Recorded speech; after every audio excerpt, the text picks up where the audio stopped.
I was hosting a charity auction when my sister-in-law loudly asked, "Should someone like you even be handling money?" The crowd went quiet. I smiled.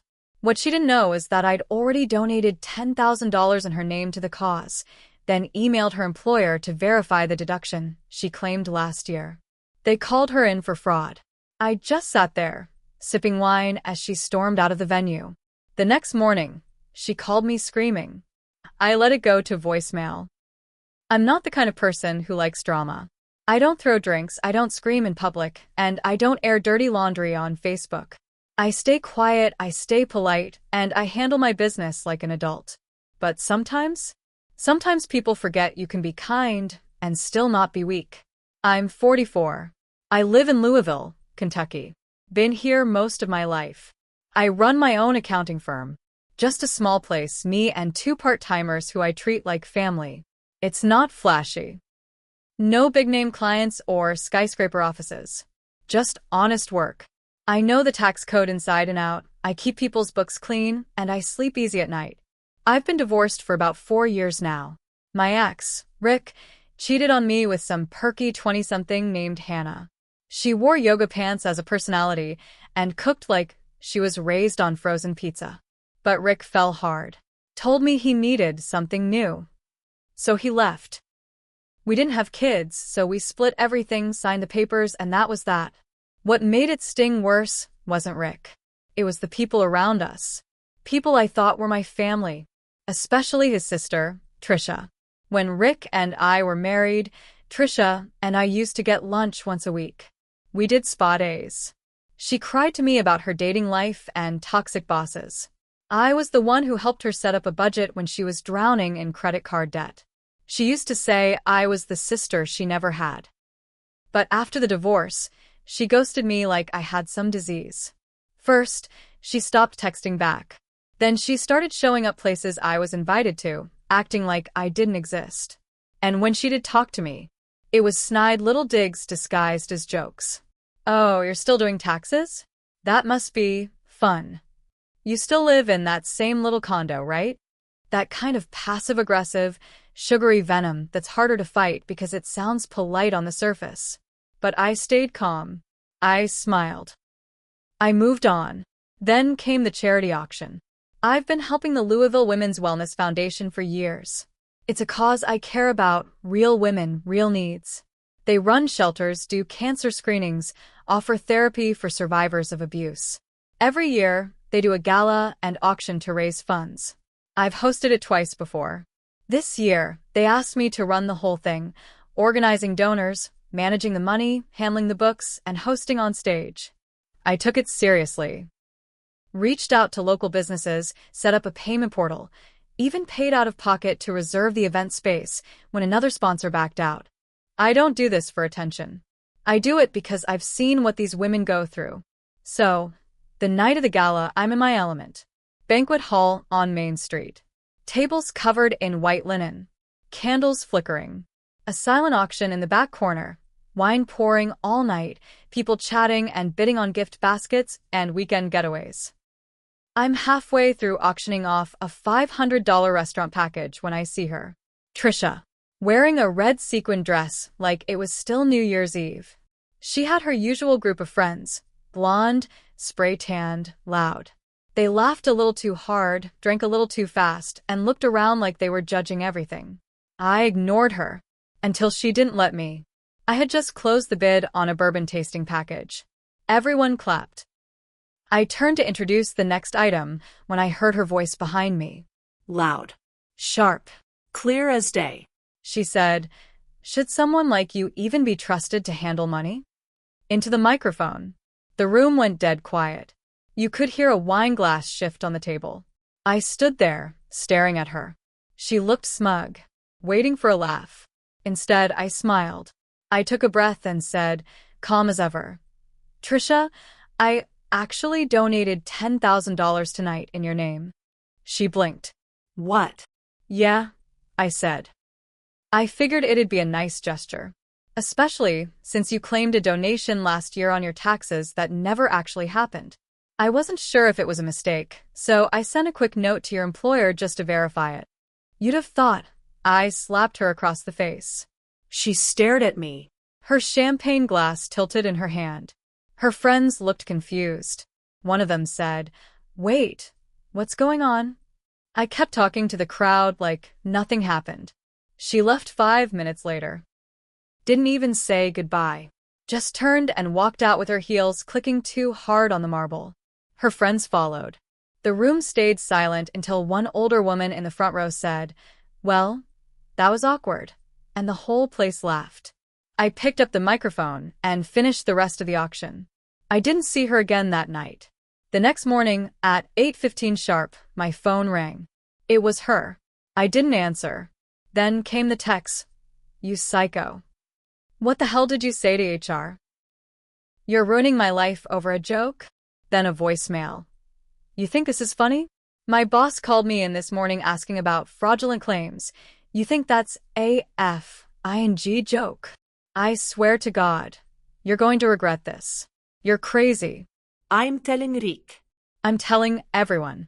You don't get to F with my life like this. I played it twice, then deleted it. By noon, her company's head of finance emailed me. They were doing an internal review. They asked if I could confirm the charity's donation logs. I sent them a PDF of the 990s from last year. Public info. Trisha's name wasn't listed. They thanked me. That was it. That Friday, I heard through a mutual friend that Trisha had been put on leave. Something about pending investigation for ethics violations. Company card revoked. She had to turn in her laptop. Apparently, she screamed in the office and threw a stapler. The same friend told me Rick had called around asking if I was mentally stable, which honestly made me laugh, because I was never more clear-headed than I was that night. And I still haven't called Trisha back. It would have been enough what I did. Just that moment on stage. Just that email. It could have ended there. But people like Trisha don't know when to quit. The following week, I started getting weird messages on my business Instagram. Most were vague.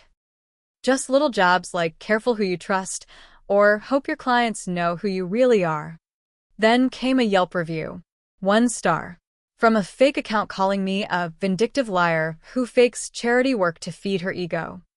I knew it was her. The writing style, the dramatic tone, even the misspelling of malicious as malicious, something I'd seen her do in a Facebook argument years ago. I didn't respond. I flagged the review. I blocked the burner accounts. Then my phone rang again. It was Rick. "What did you say to her company?" he asked. Not angry. Just tired. I told the truth. I said, "If she put down fake donations on a tax form, that's her problem. She's talking about suing you." I laughed. "For what?" "Telling the truth. She says you impersonated her." I paused. That was the twist. I hadn't expected her to push it that far. "She's lying," I said. "I know," he replied. "But her boss doesn't." It turned out Trisha had told her employer I was a jealous ex trying to ruin her life, that I'd faked a donation in her name to make her look bad. She even claimed I hacked her email and created a fake paper trail. That would have been funny if it weren't so dangerous. Because now I was the one getting looked at. Her firm sent a formal complaint to my state's Board of Accountancy. It triggered a review of my license. I was furious. I hadn't crossed a line. I didn't forge a thing. I simply pointed out the truth, that she had claimed a donation that didn't exist. But now I had to prove it. So I started digging. I pulled Trisha's LinkedIn posts from last year. She'd bragged about donating to 3 women's health causes. But the names didn't match anything listed in the tax form she filed. Then I went through the Gala RSVP list from the previous year, the one she'd claimed she'd donated to. She wasn't even there. I checked the charity's internal donor records. No donation in her name, no check, no PayPal transaction. Nothing. I compiled it all, dated it, labeled it, submitted it to the board. Still, it took a toll. I lost 2 clients that month. They said it was just to be safe. I don't blame them. People get nervous when they hear the word investigation, even if you're innocent. That's when I decided to stop playing defense. I went to a lawyer, brought all my files, screenshots, emails, even the voicemail she'd left threatening me. He was quiet for a minute after reading it. Then he said, "You have a case. Not just defamation. Malicious interference with my business. False accusations to a regulatory board. Harassment." He sent her a cease and desist letter that same week. 3 days later, I got an email. From Trisha. No subject line. Just one sentence. "I'm going to burn you down for this." I saved it. Then I forwarded it straight to her employer. I thought forwarding that email would be the final nail. I thought surely, her company would see the pattern by now. A woman who lied on her taxes, made fake accusations, and then threatened someone in writing? But if you've ever dealt with corporate HR, you know logic isn't always the driver. It's about liability, reputation, control. Her firm didn't respond to me directly, but I heard from my lawyer that they'd gone silent too. Internal matters, they called it. I was still under review by the board, still losing clients, and still fielding anonymous calls to my office where the person on the other end would say nothing and just breathe into the phone before hanging up. This wasn't over. One night, around 11:30 p.m., I was going through emails in my home office when my doorbell rang. I froze. No one just drops by at 11:30 on a weeknight. I didn't go to the door. I just pulled up the camera on my phone.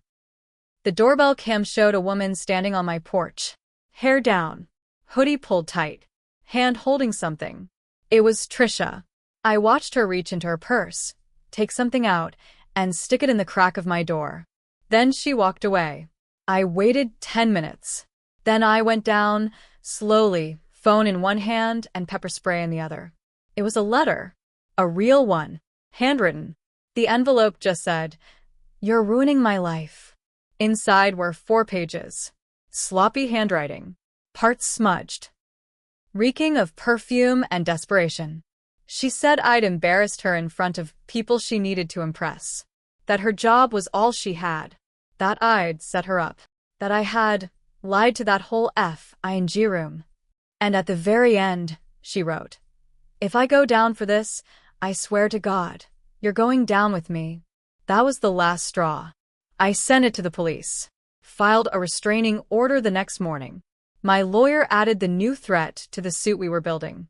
Then something unexpected happened. Rick called me again. This time, his voice sounded different. Not angry, just deflated. "She's been suspended without pay," he said. I didn't say anything. She told my mom she might lose her license. "Then she shouldn't have lied," I said. Silence. "I think she needs help," he added after a long pause. No. "She needs consequences." He didn't argue. I hung up. That night, for the first time in weeks, I slept through the night. But that wasn't the end.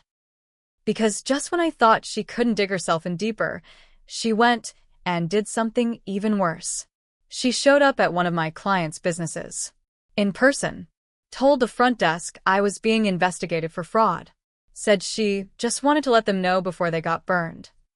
My client, a restaurant owner I'd worked with for years, called me in tears. "I don't know what's going on," she said, "but that woman's out for blood." And she was right. Trisha had made it her personal mission to destroy me. So I decided once and for all to destroy her right back, with something she never saw coming. I had done everything right, at first. Stayed professional. Took the high road. Let the facts speak. But people like Trisha? They don't stop when they're cornered. They swing harder. So I stopped playing defense. I knew how she operated. I knew she lived online, curated her life like an influencer, needed her image clean to sell herself in PR. She posted every little thing, girl boss quotes, yoga pics, charity shoutouts, even wine selfies with captions like "grind now, shine later." And most of all, she posted lies. So I started watching Closely. She had an Instagram for her personal brand, LinkedIn, Facebook, even a TikTok account where she gave career tips like, "Never let emotion win. Always keep receipts." Oh, Trisha. I had receipts. I made a quiet little burner Instagram. No posts, no followers, no name tied to me. Then I sent screenshots, proof of her threatening email, her fake Yelp review, The letter she left at my house, to her followers. Just a few at a time. Friends, co-workers, mutuals. No commentary. No long message. Just the proof. Just the truth. Then I did one better. Trisha had bragged on LinkedIn that she secured a 6-figure grant for a client last year. I looked into it. Found out the grant program was real, but the client she listed didn't exist. No LLC, no website, no record in the state business registry. So I forwarded it to the Grant Foundation and the PR firm. That cracked something. Because 1 week later, Trisha's company quietly removed her from their site. The same day, someone from the Grant Foundation emailed me saying they'd opened an investigation. But Trisha still didn't stop. 2 nights later, she egged my office. Real middle school stuff. I caught it on camera. Called the police. I didn't press charges yet. I waited. Because what I had next was bigger.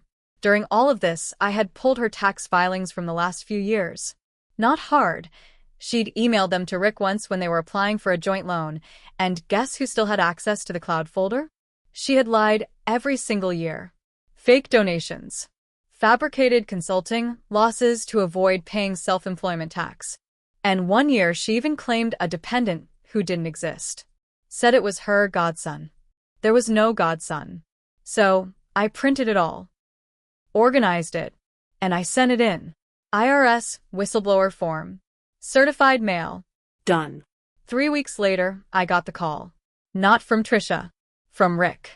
She got fired, he said. And audited. IRS froze her account. Sounds about right, I said. She's saying you ruined her life. She did that herself. He didn't argue. She lost her job. Her license. She tried to apply at another firm, but word got around. She was radioactive. PR is built on image, and hers was in ashes. She sold her car. Moved back in with their mom. Posted a long goodbye on social media saying she was taking a break to heal. I let her go, but not before doing one last thing. I wrote a blog post, just a quiet one, on a small platform, titled, When Bullies Wear Lipstick. I told the story. No names. No city. Just the truth. It went viral. Trisha saw it. And I know she did, because someone anonymous commented, "Hope you're proud of destroying someone's life over a joke." And I replied, "Hope you're proud of trying to destroy someone's life over jealousy." Then I logged off. Was I perfect? No. I could have walked away. Could have let the crowd's silence that night be enough. But some people only learn when they lose everything. And Trisha? She learned.